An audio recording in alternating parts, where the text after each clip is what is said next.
पहले air India के कर्मचारी को सैंडल से पीटा और अब ट्रेन में मीडिया के साथ बदतमीजी की। बात हो रही है शिवसेना सांसद रविंद्र गायकवाड़ की, जिनके तेवर कम होते हुए नजर नहीं आ रहे हैं और ना ही अब तक उनकी अकड़ कम हुई है। कुछ तस्वीरें आपके सामने हैं। रविंद्र गायकवाड़ जो ट्रेन से मुंबई पहुंच रहे हैं, ट्रेन से इसीलिए क्योंकि उन्हें उड़ने की इजाजत अब नहीं है। ट्रेन के एसी कोच में सफर करते वक्त मीडिया ने जब उनसे सवाल पूछा, भड़क गए, बदतमीजी करने लगे। रविंद्र गायकवाड़ ने कहा कि इस मामले पर अब शिवसेना प्रमुख उद्धव ठाकरे ही बयान देंगे। गायकवाड़ ने बीमार होने की बात पर भी नाराजगी दिखाई और रिपोर्टर से कहा ट्रेन कोच से बाहर चले जाएं। ट्रेन में सफर करते हुए रविंद्र गायकवाड़ ने कहा कि वो बुधवार को प्रेस कॉन्फ्रेंस करेंगे और उसके बाद मीडिया से बात करेंगे। दिल्ली से मुंबई का सफर कर रहे हैं हम और इसी ट्रेन से अगस्त क्रांति राजधानी से सफर कर रहे हैं महाराष्ट्र के सांसद रविंद्र गायकवाड़ और तमाम सवालों के साथ में उनसे जवाब लेंगे कि आखिर एयरलाइंस ने उनसे क्यों तौबा कर लिया है और अब उन्हें ट्रेन से सफर करना पड़ रहा है। तमाम सवालों के साथ में उनसे बात करने की कोशिश करेंगे। उद्धव जी ठाकरे साहब प्रतिबंध लगाया सर आपके ऊपर सर। उद्धव साहब जी ठाकरे बताएंगे या अनिल जी देसाई बताएंगे। मैं कुछ सर, लेकिन ऐसी क्या वजह है कि आपको एयरलाइंस के अलावा ट्रेन में सफर तय करना पड़ रहा है? रवि लगा देगा सर, कोई तो प्रतिक्रिया दीजिए, अपने आप में बहुत गंभीर वो मुद्दा है। बात करेंगे ना, नहीं बात करता मैं। जाओ चलो, ऐसा थोड़ा होता है क्या? मेरे को कुछ इज्जत बिज्जत है क्या? नहीं, चलो जाओ बाहर, चलो। ओए पुलिस निकालो बाहर, जाओ। ऐसा थोड़ा होता है यार। घर वाले बोम मार रहे मेरे, चेस्ट पेन हुआ बोल के। अरे यार जानो तुम, बाहर निकलो यार, चलो।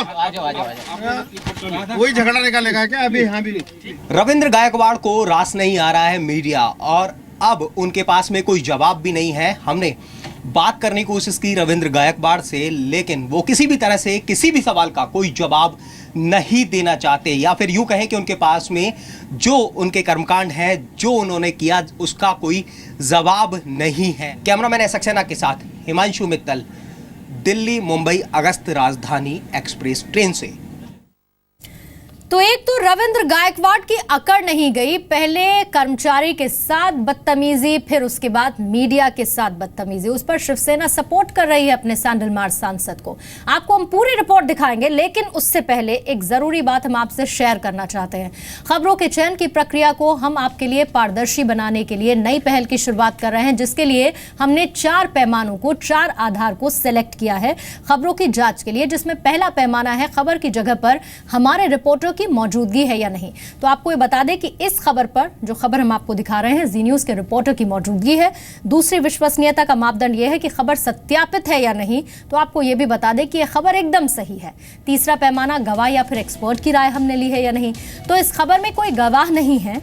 चौथा पैमाना खबर की तकनीकी विश्वसनीयता का है, यानी कि जो वीडियो इस वक्त आप देख रहे हैं उस पर आप भरोसा करें या नहीं। तो इस कसौटी पर भी हमारी खबर खरी उतरती है, आप इस वीडियो पर भरोसा कर सकते हैं। तो हम कह रहे हैं कि हैरानी की बात यह है कि शिवसेना अपने सांसद रविंद्र गायकवाड़ का समर्थन कर रही है। शिवसेना नेता संजय राउत ने बचाव किया, कहा किसी का भी गुस्सा यूं फूट सकता है। देखिए, हमने कभी भी, हमारे सांसद ने जो किया है उसका हमने समर्थन नहीं किया है। पार्टी ने, यह हमारा कोई पार्टी का प्रोग्राम नहीं है। शिवसेना पार्टी चीफ को कुछ करे प्रोग्राम उसने नहीं किया था। लेकिन जो हुआ है उस बारे में उसके खिलाफ एफआईआर दाखिल है, गुना दाखिल है, कानून अपना काम करे। कांग्रेस समेत सभी दल शिवसेना सांसद रविंद्र गायकवाड़ पर सख्त एक्शन लेने की मांग कर रहे हैं। देखिए, जो कुछ भी गायकवाड़ जी ने किया है वो बिल्कुल गलत है। मैं समझता हूँ कि पार्लियामेंट के जो मेंबर्स हैं उनको बहुत से प्रिविलेज हासिल हैं। कॉन्स्टिट्यूशनल उसके अंदर एक आपको प्रिविलेज मिलता है। और एयरलाइंस में मैं खुद भी पार्लियामेंट का मेंबर रहा हूँ, इसलिए मैं कह सकता हूँ कि तमाम एयरलाइंस जितनी भी हैं देश के अंदर, वो सबकी सब पार्लियामेंट के मेंबरों को बहुत रेस्पेक्ट देते हैं। अगर वहाँ पर उनको जिस बिज़नेस क्लास उस हवाई जहाज़ में नहीं थी, तो उनको वहीं अपना बोर्डिंग कार्ड लेते वक्त ही कह देना चाहिए था कि मुझे बिज़नेस क्लास में भेजें, तो किसी दूसरी एयरलाइन में बिज़नेस क्लास में भेज सकते थे। देखिए, किसी भी हालत में अहिंसक तो नहीं होना है। चप्पल से वार करना कहीं से भी ये नैतिक नहीं माना जा सकता है। अब बहरहाल जो घटना घटी है उसकी जांच होनी चाहिए, और पहली दृष्टि में उन्होंने क्या बदतमीजी की, सांसद के साथ क्या हुआ, अब सब कुछ घटनाओं को एक निष्पक्ष जांच होना चाहिए।